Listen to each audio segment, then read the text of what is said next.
اللهم صل على سيدنا محمد اللهم صل على سيدنا محمد بسم اللہ الرحمن الرحیم۔ السلام علیکم اسلامک وظائف آفیشیل کے پیارے دوستو، میں امید کرتا ہوں کہ آپ تمام احباب اللہ رب العزت کے فضل و کرم سے خیر و عافیت سے ہوں گے۔ اللہ پاک سے دعا ہے اللہ پاک آپ کی تمام تر پریشانیوں اور مشکلات کو دور فرمائے اور آپ کی تمام تر حاجات اور ضروریات کو محض اپنے فضل و کرم سے پورا فرمائے، آمین۔ ناظرین، آج کی اس ویڈیو میں آپ کے لیے رزق میں برکت کے حوالے سے ایک ایسا خاص قرآنی عمل لے کر حاضر ہوا ہوں کہ جس کو اگر میں اور آپ روزانہ کی بنیاد پر روزانہ نماز فجر ادا کرنے کے بعد پڑھ لیتے ہیں تو انشاءاللہ اس خاص عمل کے کرنے کی برکت سے اللہ رب العزت ہمیں جو رزق جو روزی عطا فرما رہے ہیں اس میں اس قدر وسعت اور برکت عطا فرمائیں گے کہ انشاءاللہ جس کی بنا پر ہماری نسلیں آباد ہو جائیں گی۔ رزق ملنا یہ اللہ کی طرف سے بہت بڑی نعمت ہے، اور اس رزق میں اگر اللہ کی طرف سے برکت شامل ہو جائے تو وہ کم رزق بھی ہمارے لیے بہت زیادہ ہو جاتا ہے۔ آج کی اس ویڈیو کا نہایت خاص اور مختصر ترین عمل آپ کے ساتھ شیئر کرنے سے پہلے آپ سے گزارش ہے کہ اس ویڈیو کو صدقہ جاریہ کی نیت سے اور دوسرے مسلمان بہنوں اور بھائیوں کے فائدے اور بھلے کی نیت سے اپنے سوشل اکاؤنٹس پر زیادہ سے زیادہ شیئر کریں تاکہ آپ کی فرینڈ لسٹ میں موجود دوسرے مسلمان دوست احباب بھی اس سے مستفید ہو سکیں اور ان کے دل سے نکلی ہوئی دعاؤں میں مجھے بھی اور آپ کو بھی پورا حصہ مل سکے۔ اس کے ساتھ ہی آپ سے ایک اور گزارش ہے کہ اگر آپ نے ابھی تک ہمارے اس چینل کو سبسکرائب نہیں کیا اور پہلی بار ہماری یہ ویڈیو دیکھ رہے ہیں تو ابھی ویڈیو کے نیچے سبسکرپشن بٹن پر کلک کرتے ہوئے چینل کو سبسکرائب کر لیجئے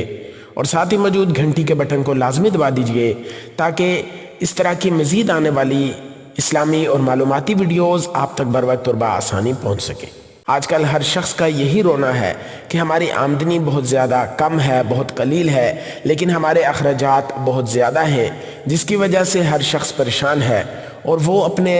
گھر کا پہیہ چلانے کے لیے قرض کی نوبت تک آتا ہے، اور پھر جب وہ قرض لے لیتا ہے تو وہ قرض اس کے لیے اور زیادہ پریشانی کا باعث بنتا ہے کہ جس کو اپنی تنخواہ پر جس کا گزارا نہیں ہوتا وہ اگلے مہینے اب اس تنخواہ سے گھر کا گزارا بھی کرے گا اور ساتھ میں جو قرض لیا ہے وہ رقم بھی واپس لوٹائے گا، اور اس سوچ اور اس فکر کی وجہ سے انسان بہت ساری بیماریوں میں بھی مبتلا ہو جاتا ہے۔ تو آج کی ویڈیو کا خاص عمل، اگر میں اور آپ اس عمل کو کرنے والے بن جاتے ہیں اور روزانہ کی بنیاد پر اس کو کرتے ہیں، بہت سارے بہنوں بھائیوں کی طرف سے پوچھا جاتا ہے کہ یہ عمل کتنے دن کرنا ہے، تو میں عمل بتانے سے پہلے ہی آپ کو بتائے دیتا ہوں کہ اس عمل کی کوئی مدت نہیں ہے۔ کوشش کریں کہ اس عمل کو خود بھی کریں اور اپنی نسلوں میں بھی اس عمل کو جاری رکھیں، اور نسلوں میں اس عمل کو جاری رکھنے کے لیے اپنے گھر کے ہر فرد کو اس عمل کی عادت ڈالیں تاکہ میں اور آپ پوری زندگی اس عمل کے کرنے والے بن جائیں۔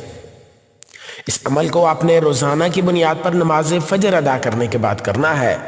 آپ نے کرنا کچھ اس طرح سے ہے کہ جیسے ہی آپ نے نماز فجر ادا کی تو نماز فجر ادا کرتے ہی آپ نے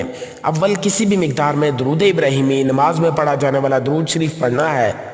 اس کے بعد آپ نے ایک مرتبہ سورہ یاسین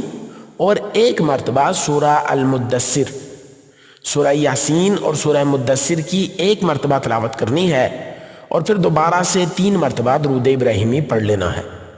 اس عمل کو اپنی زندگی کا معمول بنانا ہے، اور پھر یہ عمل کرنے کے بعد پھر آپ نے نماز اشراق ہونے تک کوشش کریں کہ اسی جگہ بیٹھے رہیں، اور پھر جب نماز اشراق کا وقت ہو جائے،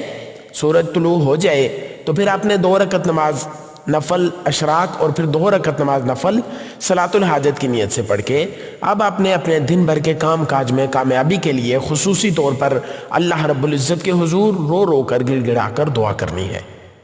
اور اگر آپ کسی ایسے کام میں مصروف ہیں، یعنی نماز فجر کے فوراً بعد آپ کو اپنے کام کی طرف نکلنا ہے، تو پھر آپ اپنے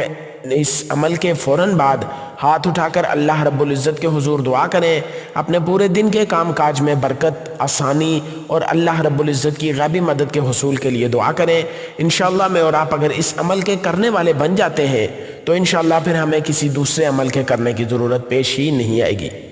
کیونکہ سورہ یاسین جو شخص شروع دن میں پڑھ لیتا ہے تو اللہ پاک اس کے تمام کاموں کو آسان فرما دیتے ہیں، اور سورہ المدثر کے پڑھنے کی برکت سے اللہ رب العزت ہمارے رزق میں برکت عطا فرما دیں گے۔ امید ہے آپ کو ہماری آج کی یہ ویڈیو بھی پسند آئی ہوگی۔ اللہ پاک سے دعا ہے جو کچھ کہا سنا اس پر اللہ رب العزت ہمیں عمل کرنے کی توفیق عطا فرمائے۔ وآخر دعوانا ان الحمدللہ رب العالمین، آمین برحمتک یا ارحم الراحمین۔